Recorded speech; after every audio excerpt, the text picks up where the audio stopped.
दोस्तों, आज मैं आप लोगों को एक राजा और उसकी 3 बेटियों की कहानी सुनाऊंगी। इस कहानी में राजा को यह लगता है कि वह जिसके भाग्य में जो लिखेगा उसे वही मिलेगा। पर राजा को शायद यह न पता था कि हर इंसान अपना अपना नसीब और भाग्य लेकर आता है। दोस्तों, अगर आप हमारे चैनल पर नए हैं तो प्लीज़ मेरे चैनल को लाइक, शेयर और सब्सक्राइब करें। तो आइए कहानी को सुनते हैं। एक बार की बात है, एक नगर में राजा राज्य करता था। वह राजा बहुत ही नेक था, दयालु और उदार था। उसे लगता था कि वह एक ऐसा व्यक्ति है जो चीज़ों को अच्छी तरह से समझता है और उनका निवारण करता है। लोग उसके न्याय से हमेशा संतुष्ट होते हैं। जो चीज़ सही है वह वही करता है। वह कभी गलत कर ही नहीं सकता। वह हर चीज़ के बारे में सही सोचता है। राजा की पत्नी उससे हमेशा कहती, महाराज, आप अपनी प्रजा का बहुत ध्यान रखते हैं। यह एक अच्छे राजा की पहचान है। मैं इस चीज़ से बहुत प्रसन्न हूँ। परंतु आप यह सोचते हैं कि आप लोगों का भाग्य बदलते हैं, तो आपकी यह सोच गलत है। राजा अपनी रानी की यह बात सुनकर गुस्सा करने लगता और कहने लगता है, हमारी प्रजा में चारों तरफ खुशहाली ही खुशहाली है। यह सब मेरी वजह से है, मेरे न्याय की वजह से है। मैं कभी कुछ गलत नहीं सोचता हूँ। रानी हमेशा चुप हो जाती थी। समय बीतता गया। राजा के घर में 3 बेटियां हुई। धीरे धीरे वह बेटियां बड़ी हो गई। एक दिन राजा ने तीनों बेटियों को अपने पास बुलाया और उनसे कहने लगा, मेरी प्यारी बच्चियों, मेरे पास जो कुछ भी है वह सब तुम्हारा है। मैंने ही तुम तीनों के जीवन को दिया है। तुम तीनों का भूत, भविष्य और वर्तमान वैसा ही है जैसा मैं चाहता था। तुम तीनों अपने जीवन भर प्रसन्न रहोगी। तुम तीनों का भाग्य बनाने वाला मैं ही हूँ। जब राजा ने यह कहा तो उसकी दोनों बेटियों ने शांति से उसकी बात मान ली और कहने लगी, हाँ पिताजी, हम सब आपके भाग्य से ही तो सुखी हैं। आपने ही हमारा भाग्य लिखा है। आप मेरे भाग्य में जो लिख दोगे वही हमारा भाग्य होगा। पर छोटी बेटी इस बात को मानने से मना कर देती है। उसने कहा, नहीं पिताजी, मुझे नहीं लगता कि आप मेरे जीवन के भाग्य को निर्धारित करने वाले हो। हम अपना भाग्य लेकर पैदा हुए हैं। अपनी छोटी बेटी की बात सुनकर राजा को गुस्सा आ गया और अपनी दोनों बेटियों को पास में बैठा लिया और छोटी बेटी से कहने लगा, मैं देखता हूँ तुम्हारा भाग्य तुम्हारा कितना साथ देता है। और उसने अपनी बेटी को कैद में बंद करवा दिया। इस वजह से राजा की तीसरी बेटी काफी दिनों तक कैद में बंद रही। राजा और उसकी दोनों बेटियां राजमहल में रहती और खुशी खुशी अपना जीवन व्यतीत कर रही थी। एक दिन राजा ने सोचा, चलो वह अपनी छोटी बेटी से मिलकर आए। देखता हूँ अब वह मेरी बात मानने के लिए तैयार है या नहीं। राजा कैद खाने में जाता है और अपनी बेटी से कहने लगता है, बेटी, अब बताओ तुम किसके भाग्य से रह रही हो। तब राजा की छोटी बेटी कहने लगती है, पिताजी, मैं अपना भाग्य लेकर पैदा हुई हूँ। यह मेरे भाग्य में था कि मैं कैद खाने में अपनी जिंदगी बिताऊं, तो मैं इसे खुशी खुशी जी रही हूँ। राजा को क्रोध आ गया। वह वहां से चला आया। इधर रानी दोनों बेटियों के साथ रह रही थी, परंतु अपनी छोटी बेटी को याद करके वह बहुत परेशान रहती थी। कभी कभी वह राजा से उसके बारे में बात भी किया करती थी, परंतु राजा तो बहुत जिद्दी था। वह अपनी छोटी बेटी का नाम भी नहीं सुनना चाहता था। धीरे धीरे समय बीत गया। करीब 6 महीने बीत गए। राजा की छोटी बेटी कैद में ही थी। उसकी तबीयत खराब होने लगी।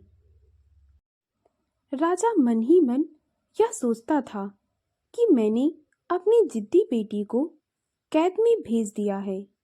यह मेरे कारण ही हुआ है। लोग भी यही सोचेंगे कि राजा ही चाहते होंगे कि उनकी बेटी का भाग्य ऐसा ही हो। उसके लोग भी ऐसा ही सोचते थे। उन्होंने सोचा कि राजा की तीसरी बेटी ने अवश्य कुछ गलत किया है, इसीलिए उन्होंने उसे बंदी बना लिया। अगर ऐसा नहीं होता तो भला एक पिता अपनी बेटी को कैद में क्यों रखेगा? राजा के मन में यह सवाल उठते रहे। सुबह हुई तो वह कैद खाने में गया और अपनी बेटी को देखा तो वह बहुत कमजोर हो चुकी थी। उसने अपनी बेटी से कहा, बेटी, तुम कितनी जिद्दी हो। मुझे इस बात पर गुस्सा आता है। अगर तुम मेरी बात मान जाओ तो मैं तुम्हारे जीवन में खुशियां ही खुशियां भर दूंगा। इतने पर राजा की छोटी बेटी ने कहा, पिताजी, मैं कोई आपकी दुश्मन नहीं हूँ। आप मेरे पिता हैं। आप मुझे हमेशा खुशियां ही देंगे।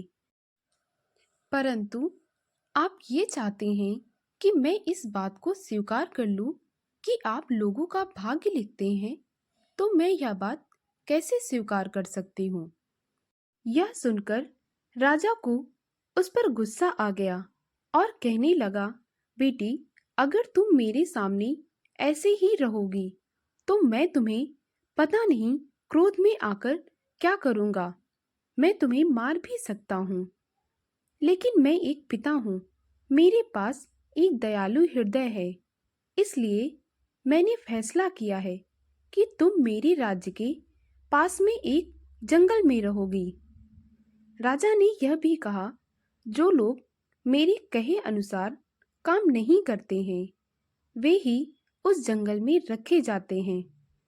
तुमने मेरी बात नहीं मानी क्योंकि तुम बहुत जिद्दी हो, इसलिए अब से तुम उस जंगल में रहोगी और अपना शेष जीवन उसी जंगल में बिताओगी।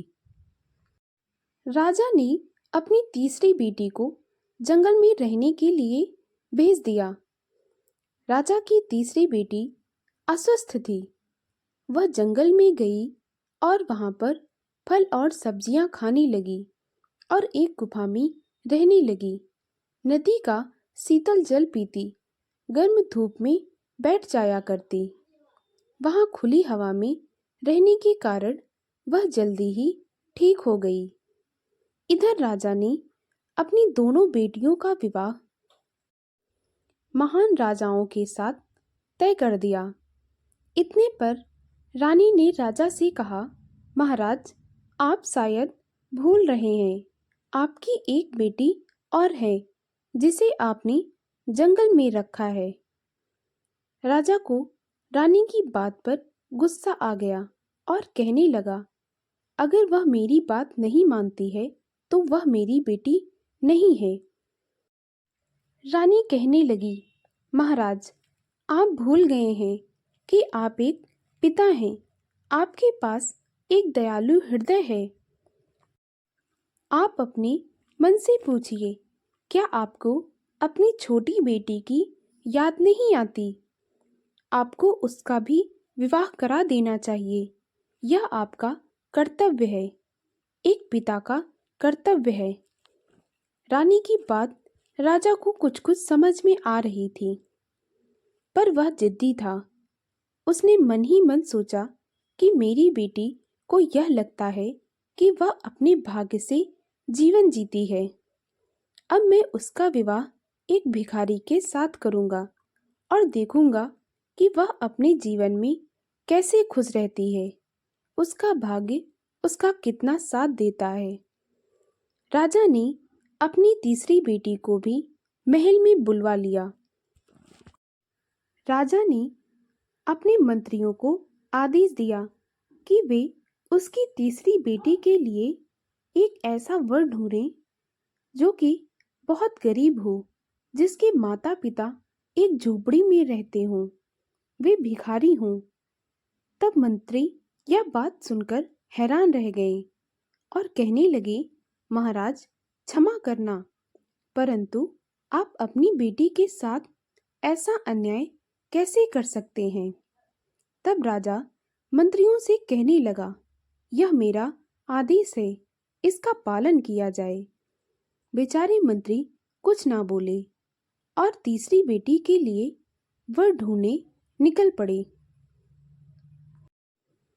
नगर के बाहर पहुंचते ही उन्होंने देखा कि एक लड़का लकड़ी काट रहा है और उसे देखने में ऐसा प्रतीत हो रहा था कि उसने 4-5 दिन से कुछ नहीं खाया है।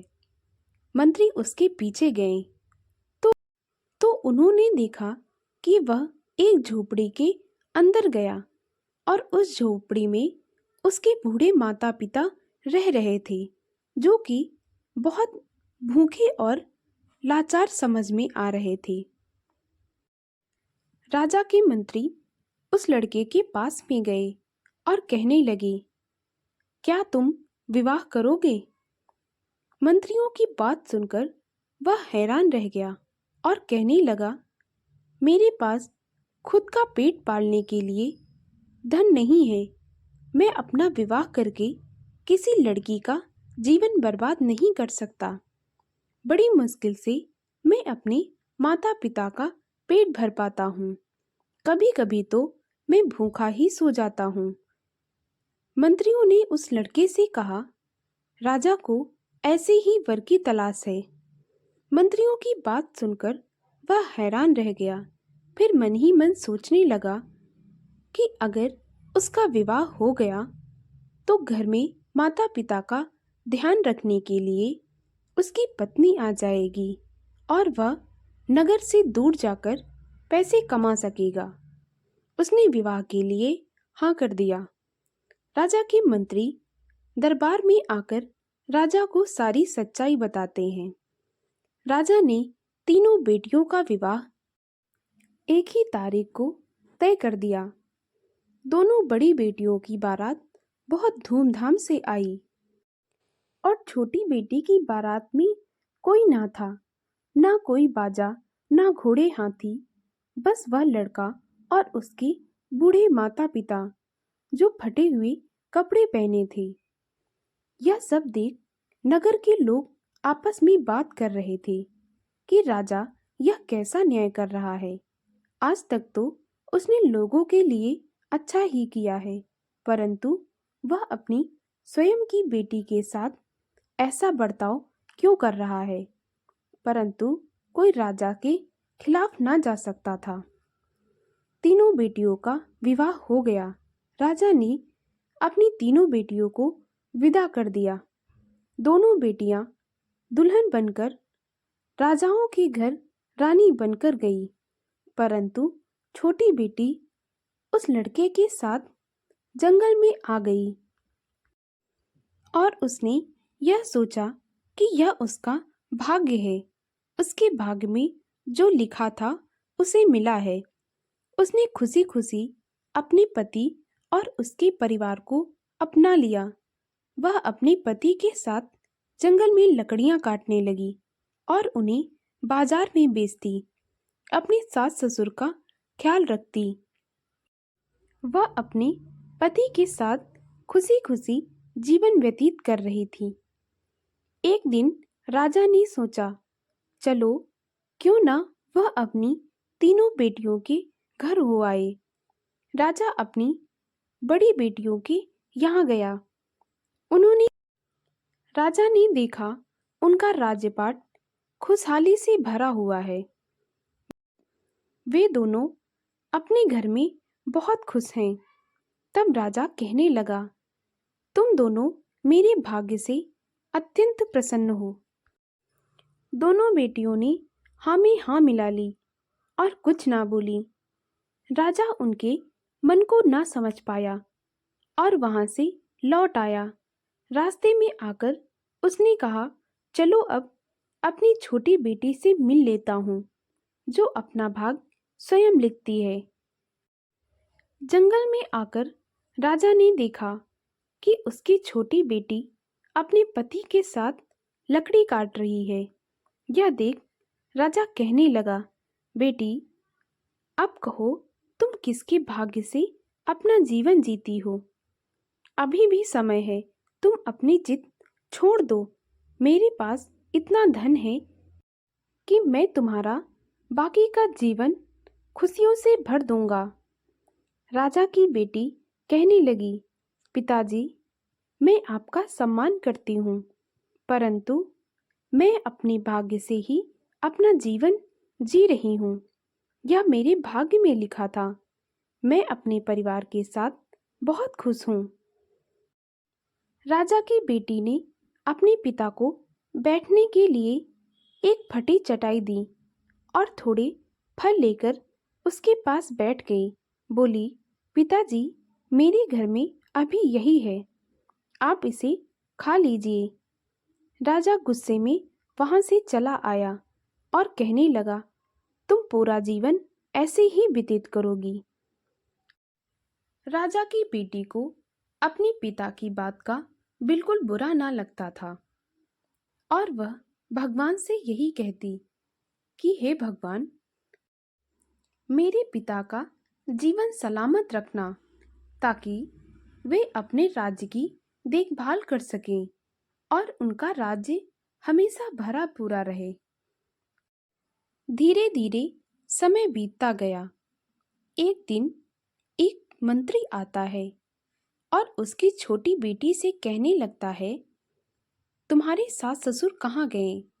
तब वह उन्हें अपनी कुटिया के अंदर लेकर जाती है। तब वह मंत्री उनसे कहता है, महाराज, आपका जो राज्यपाट छिन गया था वह आपको पुनः वापस मिल गया है।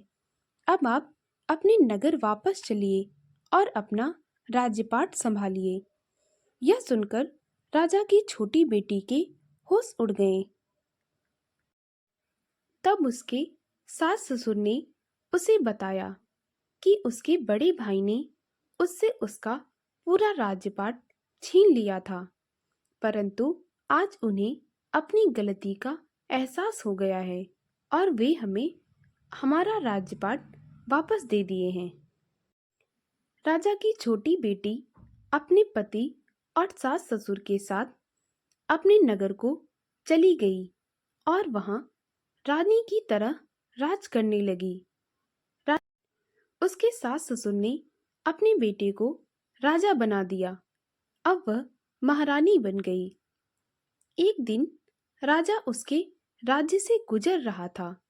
तब उसकी नजर अचानक से एक खिड़की पर गई तो उसने देखा कि उसकी छोटी बेटी महारानी के लिबास में बैठी हुई है और दो तीन दासियां उसके आसपास खड़ी हुई हैं। राजा अपने घोड़े से उतर गया और महल के अंदर गया। राजा को देखते ही उसके दामाद ने, जो कि इस वक्त राजा की गद्दी पर बैठा हुआ था, अपने पास बैठाया और उनका हालचाल पूछा। राजा सब कुछ हैरानी से देख रहा था। तब उसकी बेटी वहां आती है और अपने पिताजी को प्रणाम करती है और कहती है, अरे पिताजी, आप यहाँ संदेशा भिजवा दिया होता तो हम आपका स्वागत और धूमधाम से करते। राजा कहने लगा, बेटी, यह सब कैसे संभव हुआ? मैंने तो तुम्हारा विवाह एक भिखारी के साथ किया था। तुम लोग राजा और रानी कैसे बन गए? तब राजा की बेटी ने कहा, पिताजी, यह तो मेरे भाग्य में था। आपने मेरा विवाह एक भिखारी के साथ कर दिया था और यह सोचा था कि आप मेरा भाग्य तय करेंगे, परंतु मेरे सास ससुर को उनका छीना हुआ राज्यपाट मिल गया और हम राजा बन गए। इस संसार में प्रत्येक मनुष्य अपना अपना भाग्य लेकर जन्म लेता है और उसी के हिसाब से अपने जीवन का निर्वाह करता है। राजा को अब समझ में आ गया था कि अभी तक वह जो सोच रहा था वह कितना गलत था। उसने अपनी बेटी से क्षमा मांगी। तब उसकी बेटी कहने लगी, नहीं पिताजी, आप तो हमेशा हमारा भला ही चाहते थे। मैं ही अपनी जिद पर अड़ी थी। कुछ देर बाद राजा अपने नगर वापस लौट जाता है और वह अपनी रानी से कहने लगता है, रानी, तुम ठीक कह रही थी। प्रत्येक मनुष्य इस धरती पर अपना अपना भाग्य लेकर पैदा होता है। इतने पर राजा की बड़ी बेटी रोते रोते उसके पास आती है। राजा अपनी बेटी को देखकर हैरान हो जाता है और कहने लगता है, क्या हुआ बेटी, तुम रो क्यों रही हो? तब वह कहने लगती है, पिताजी, आपने तो बोला था कि आप मेरे जीवन में खुशियां ही खुशियां भर देंगे। मुझे कभी भी कोई दुख नहीं होगा, परंतु जब से मैं विवाह करके उस घर में गई हूँ, मेरे पति ने मेरी इज्जत नहीं की। मेरे सास ससुर हर बात पर मुझे ताने मारते हैं और कभी कभी तो मेरा पति मुझे मारता भी है और आज तो उसने मुझे अपने महल से बाहर निकाल दिया। अब मैं कहाँ जाऊं? अपनी बेटी की हालत देखकर राजा बहुत दुखी हो गया और वह उसे गले लगाकर बोला, बेटी, शायद यह तुम्हारे भाग्य में लिखा था। अब आगे भी वही होगा जो तुम्हारे भाग्य में लिखा है। मैं बहुत गलत सोचता था कि मैं तुम्हें पूरी जिंदगी भर की खुशियां दे दूंगा, परंतु होगा वही जो जिसके भाग्य में होगा। राजा को अपने किए पर बहुत पछतावा हो रहा था। उसे बहुत बुरा लग रहा था। उसने अपनी बेटियों को अपने पास बुलाया और कहने लगा, भले ही तुम्हारे भाग्य मेरे हाथ में है, पर फिर भी तुम में से प्रत्येक खुद अपनी परिस्थितियों के अनुसार अपना भाग्य अच्छा व बुरा बना सकती हो। दोस्तों, अगर आपको मेरी कहानी अच्छी लगी हो तो प्लीज़ मेरे वीडियो को लाइक और शेयर करें।